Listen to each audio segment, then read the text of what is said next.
once again, great Douglas Macgregor, all the way from the United States. Doug, how are you this afternoon? Yeah, good to hear from you.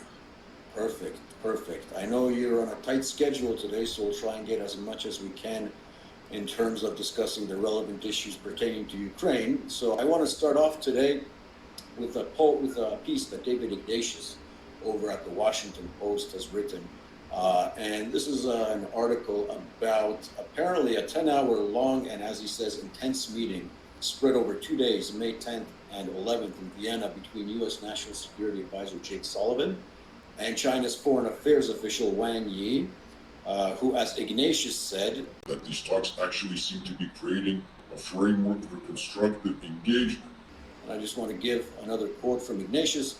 Ignatius estimates that, quote, some shared space seems to have emerged during the long, detailed discussions between Sullivan and Wang. They appear to have found a language for superpower discussion, like what once existed between the United States and both Russia and China, but has been lost, end quote. Wow, a space for superpower discussion. Doug, this seems like we're going back to some Nixonian formula of realism in foreign policy. What do you think? Well, I wouldn't leap to any dramatic conclusions, so I'd be careful of assuming that realism is intruding anywhere in Washington. But I think that there is a growing awareness that we are simply not postured in any way, shape, or form to conduct two-front wars or two-front offensives or two-front policies of any kind. In fact, Washington is historically known as essentially a one-policy town when it comes to foreign policy. They can't really focus broadly, never have been able to. So perhaps this has begun to sink in. I also am beginning to detect an awareness that the war in Ukraine has gone very badly for our proxy, and that Washington would like to, if not pivot to Asia, certainly, I would say, divert attention to China and away from Russia. Whether or not they can come up with something that's going to be meaningful is very much open to debate. I have no feel for that at all, and I'm very skeptical. Well, Seymour Hersh has reported in his latest Substack post, article, essay, whatever you want to call it, that apparently there's a group of countries in Eastern Europe. I actually saw this yesterday. It kind of surprised me.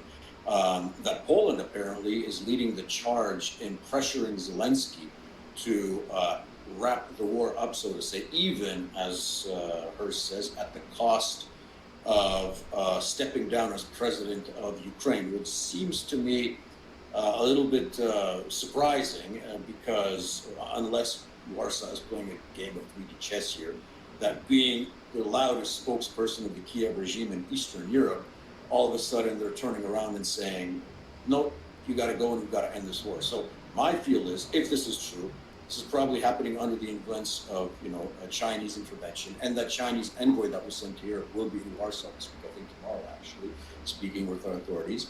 But what do you think about the veracity of Hersh's report? I mean, you've been seeing how Warsaw has been acting during the last year. We've had these discussions before. Would you impugn also a notion of realism on the Warsaw government from what you've been seeing in the last 365 days plus? Well, reality is much more likely to intrude in Warsaw than it is in Washington. Let's be frank, you live next door to the disaster, and the disaster is having an impact on Poland. And at first, everything was hearts and flowers and encouragement and victory and so forth. But now it's become quite obvious that that's not going to happen. The probability that the Russians could ever be pushed out of eastern Ukraine is about zero.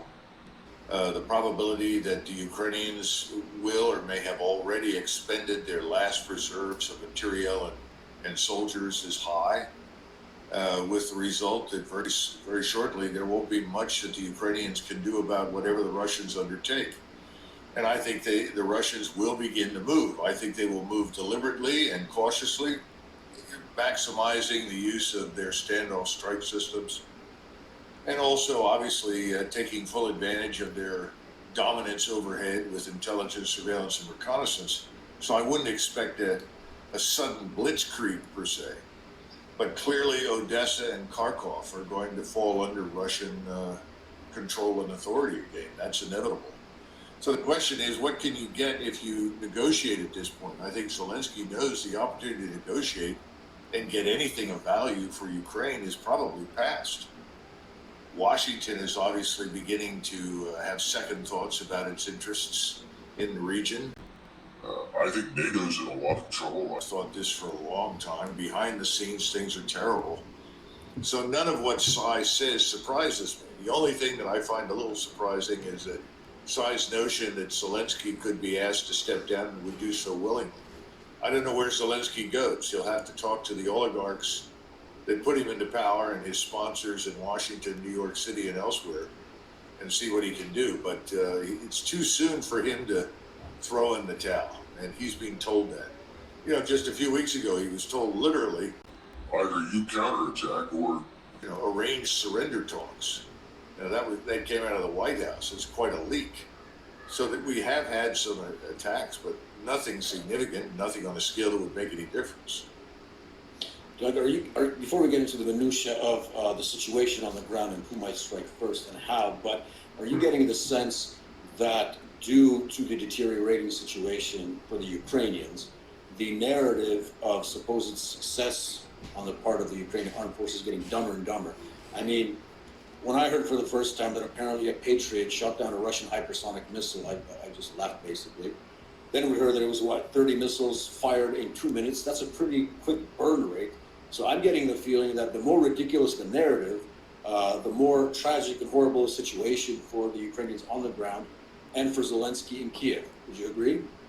Well, the ghost of Kiev is clearly back in the air, flying everywhere and shooting everything down. There's no doubt about it. The narrative is losing its strength, its force. There's no question.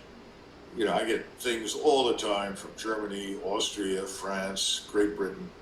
People are finally beginning to say, look, this is ridiculous. This is taking us nowhere. I think, sadly, there are positive features to NATO, one of which is to comparative universal consensus that there should be no more war in Europe, hence we should have NATO. That was a positive thing. But I now see that there's a dramatic loss of faith in that notion.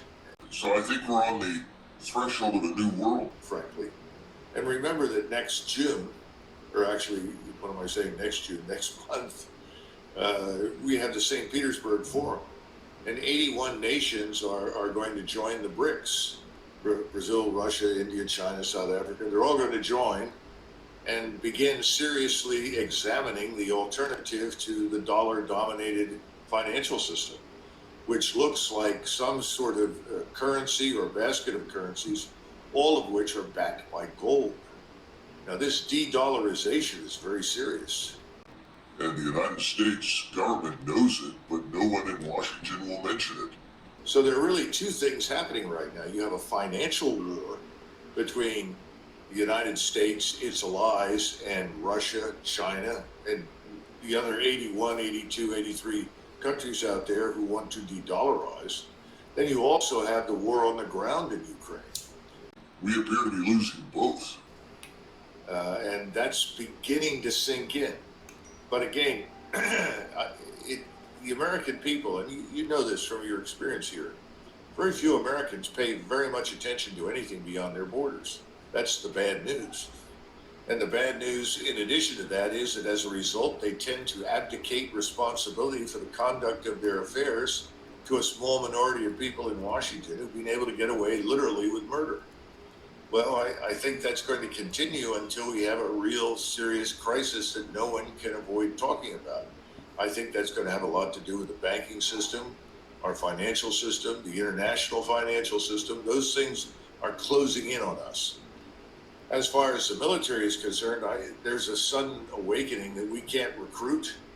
We have this very unhappy military establishment filled with people that are not terribly interested in becoming woke, who recognize that that's essentially the death of discipline, the death of effectiveness.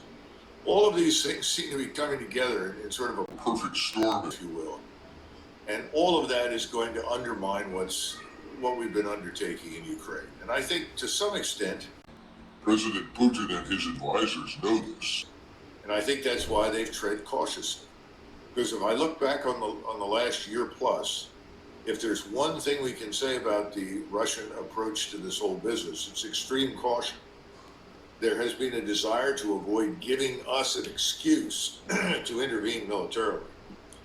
I think that's worked well, but now I think it's dawning on people in Washington that even if we wanted to intervene in it, it wouldn't go well for us. And so they're sobering up.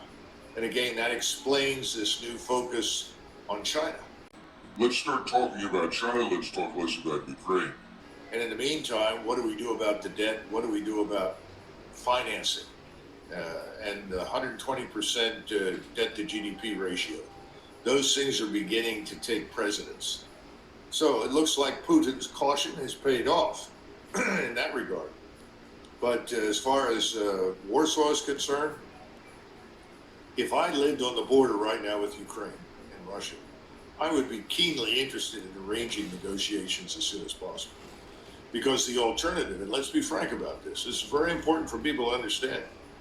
The Russians, if they're not given some sort of security guarantee of neutrality for Ukraine in some fashion, they'll go all the way to the Polish border before they stop. I mean, what choice do they have? I mean, if they're constantly confronted with nothing but hostility and attacks and promises of future attacks, there's no incentive to do anything else. So I think people have begun to understand that. But the Russians, of course, as you know and I know, Are not interested in governing Ukraine. they don't want to govern Western Ukraine, for God's sakes. I don't know why anybody would want to govern that place right now. It's the Brzezinski effect and falling for the myth that the whole point of this entire war was to rebuild the Soviet Union. It's kind of hard for me to believe how people can believe in such baloney. I mean, I don't know what's stupider, people who still claim that Saddam's WMDs are hidden in Syria or that Putin wants to rebuild the Soviet Union. I have a hard time comparing those two, and they usually come from the same characters. But before we go into the battlefield aspects of all this, I don't know if you saw that CIA recruiting commercial that was posted on Telegram about 2 days ago. Chat, audience, if you haven't seen it, the Central Intelligence Agency, which seems to be a contradiction in terms these days, posted recruiting video on Telegram, on their new Telegram channel, aimed at Russians, encouraging dissident Russians and government officials to contact Langley, and to basically betray their own country and to take Russia back, as they claim. Now, in my humble opinion, what's going to happen now is that the Russians are going to send a lot of double agents to the CIA to put them off balance, say, yes, I want to work for you guys. And the CIA is going to become even dumber and have less intelligence on Russia. So this ties in well with what we just talked about the narrative getting dumber because the situation is getting worse. And I'm getting the impression that the billions that are flowing towards Langley right now are being used for such stupid projects instead of intelligence going to advancing actual interests of the American Republic. Your take, Doug. Well, excuse me, the Central Intelligence Agency has been badly in need of, if not a dramatic overhaul, then being stripped down to the bare minimum structure and rebuilt from within. I think most people know that. The CIA has not provided us with the kind of intelligence that we could have used effectively in the past.